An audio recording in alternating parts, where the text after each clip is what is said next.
नमस्कार दोस्तों, स्वागत है आपका हमारे चैनल पर, जहां हम आपको हिंदू पौराणिक कथाओं की रोचक और रहस्यमयी कहानियां सुनाते हैं। आज हम बात करेंगे उन 8 महान देवताओं की जो कलयुग में भी अमर हैं। ये वो अद्वितीय लोग हैं जिन्हें भगवान ने अमृतत्व का वरदान दिया है। तो चलिए शुरू करते हैं आज की यह रोमांचक यात्रा। ऋषि मार्कंडेय। पहली कहानी है ऋषि मार्कंडेय की। उनकी अमृता की कथा भगवान शिव से जुड़ी है। ऋषि मार्कंडेय के जन्म के समय उनके माता पिता को भगवान शिव ने 2 विकल्प दिए, एक बुद्धिमान पर अल्पायु संतान या एक साधारण पर दीर्घायु संतान। उन्होंने बुद्धिमान पर अल्पायु संतान को चुना। ऋषि मार्कंडेय ने मात्र 12 वर्ष की आयु में ही सभी वेद और शास्त्रों का ज्ञान प्राप्त कर लिया था। जब उनकी मृत्यु का समय आया तो उन्होंने महामृत्युंजय मंत्र की रचना की और भगवान शिव की आराधना की। भगवान शिव ने यमराज को हराया और ऋषि मार्कंडेय को अमृतत्व का वरदान दिया। चक्रवर्ती बाली। दूसरी कहानी है चक्रवर्ती बाली की, जो असुर महाबली और प्रहलाद के पोते थे। वे एक धार्मिक और न्यायप्रिय राजा थे।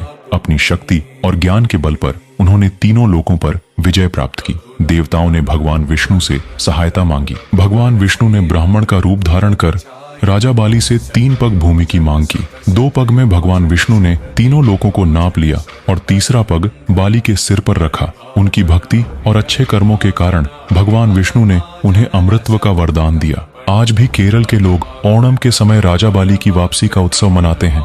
हनुमान। तीसरी कहानी है हनुमान जी की। हनुमान जी भगवान राम और माता सीता के परम भक्त थे।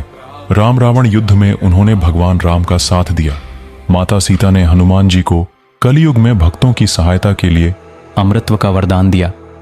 कहा जाता है कि जहां भी राम कथा का आयोजन होता है वहां हनुमान जी अवश्य उपस्थित होते हैं। श्रीलंका की एक जनजाति का मानना है कि हर 41 वर्षों में हनुमान जी उन्हें मोक्ष प्राप्ति के मार्ग दिखाने आते हैं। अश्वत्थामा। चौथी कहानी है अश्वत्थामा की, जो गुरु द्रोणाचार्य के पुत्र थे। महाभारत के युद्ध में उन्होंने कौरवों का साथ दिया। कुरुक्षेत्र के युद्ध में वे अंतिम जीवित योद्धा थे। पिता की मृत्यु का बदला लेने के लिए उन्होंने पांडवों के पुत्रों को मार डाला।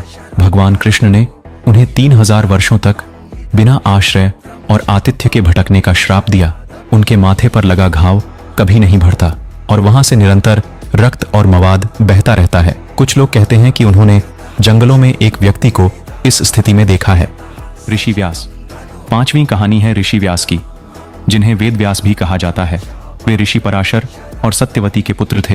वे भगवान ब्रह्मा के अवतार और भगवान विष्णु के विस्तार माने जाते हैं। उन्होंने वेदों को मौखिक से लिखित रूप में परिवर्तित किया। महाभारत की कथा भी उन्होंने ही भगवान गणेश को सुनाई थी। वेद व्यास को अमर माना जाता है और कहा जाता है कि वे आज भी कहीं न कहीं विद्यमान हैं। विभीषण। 6ठी कहानी है विभीषण की, जो रावण के भाई थे और भगवान राम के प्रति निष्ठावान थे। उन्होंने सीता माता के अपहरण का विरोध किया और रामायण के युद्ध में भगवान राम की सहायता की। रावण के रहस्यों को उजागर करने के लिए उन्हें अमृतत्व का वरदान मिला। वे आज भी लोगों को धर्म और न्याय के मार्ग पर चलने की प्रेरणा देते हैं। परशुराम। 7वीं कहानी है परशुराम की, जो भगवान विष्णु के 6ठे अवतार माने जाते हैं। उन्हें भगवान शिव ने परशु, कुल्हाड़ी, दी और कलारिपयट्टू, जो सभी मार्शल आर्ट्स की जननी है, की शिक्षा दी। परशुराम ने 21 बार क्षत्रियों का विनाश किया। कहा जाता है कि वे अमर हैं और कलयुग में भगवान कल्कि के अवतार के समय उनकी सहायता करेंगे। ऋषि कृपाचार्य। 8वीं और अंतिम कहानी है ऋषि कृपाचार्य की, जो महाभारत में पांडवों और कौरवों के राजगुरु थे। उनके विद्यार्थियों के प्रति निष्पक्षता के कारण उन्हें अमृतत्व का वरदान मिला। भीष्म ने उन्हें महारथी कहा, जो 60,000 योद्धाओं से अकेले लड़ सकते थे। कंक्लूजन। तो दोस्तों, ये थीं कलयुग के 8 अमर देवताओं की कहानियां। इनकी कहानियां हमें यह सिखाती हैं कि धर्म, न्याय और सत्य के मार्ग पर चलने वाले लोग अमर हो जाते हैं।